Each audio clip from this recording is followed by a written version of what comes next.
My aloof roommate is physically linked to my water cup. I twist the cap and he groans. I take a sip and he licks his lips. But when I poured bubble tea into it and took a few hard pulls on the straw, he lunged at me and snatched the cup away. Don't suck. My cheap plastic water bottle hit the dorm floor and shattered. Great. My roommate, Sebastian, slid a drawer open and pulled out a cup. Here, take this. It was a glass tumbler. High quality stuff. It had these transparent purple lavender flowers swirling around the glass. The lid had a small, tight silicone hole tailored for a straw. It looked brand new. Pristine. I was honestly a little shook. Thanks, man. He avoided my eyes, turning his back to me to focus on his gaming rig. I carefully twisted the lid open. Immediately, a suppressed, low groan came from Sebastian's direction. I poured some warm water in and took a sip. Sebastian sucked in a sharp, jagged breath. His hand on the mechanical keyboard trembled, his fingers slipping off the keys. He licked his lips, looking like he was enduring some kind of torture or intense pleasure. His lips were thin, the Cupid's bow sharp like a knife. Looking at them made me want to bite them. Yeah, okay, I admit it. I'm into Sebastian. I swear to God, before I met him, I was the straightest guy in the state. After high school, my only plan was to get to college and bang a hot, bubbly cheerleader. But the moment I walked into this dorm and saw Sebastian,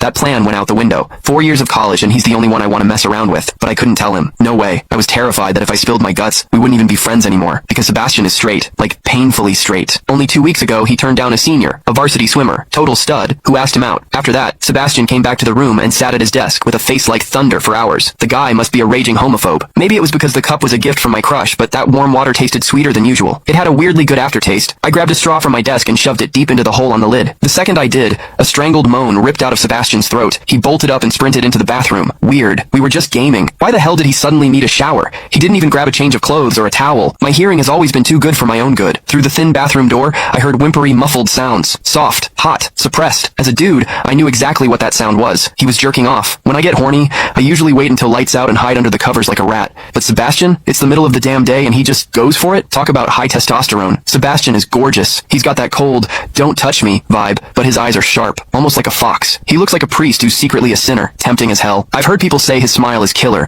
but I've never actually seen it. Sitting there, I couldn't help but picture what was happening behind that door. That aloof, icy face flushed with heat, his lean, muscular body, the veins popping on the back of his hand as he gripped himself. Does he keep that cold expression even when he's beating his meat? My thoughts were getting way too dirty. My face felt hot. After a long time, I heard a final, guttural grunt from the bathroom. The door clicked open, and Sebastian walked out. His face was bright red, a sheen of sweat glistening on his forehead. There was a visible tooth mark on his lower lip where he'd bitten down too hard. He walked straight to his wardrobe, grabbed fresh clothes, and went right back into the bathroom. Then the shower turned on. Okay, now he was actually cleaning up. The mental image of him panting in there made my throat dry. I grabbed the glass tumbler again and chugged a few large gulps. The water in the bathroom stopped, then started again. It took him forever to come out. When he finally did, he looked at me with this weird, resentful glare. Strange. Was I imagining things? Sebastian sat back down to game, and I poured myself another refill. I wasn't really thirsty anymore. Click the link in my bio to get the full story for free.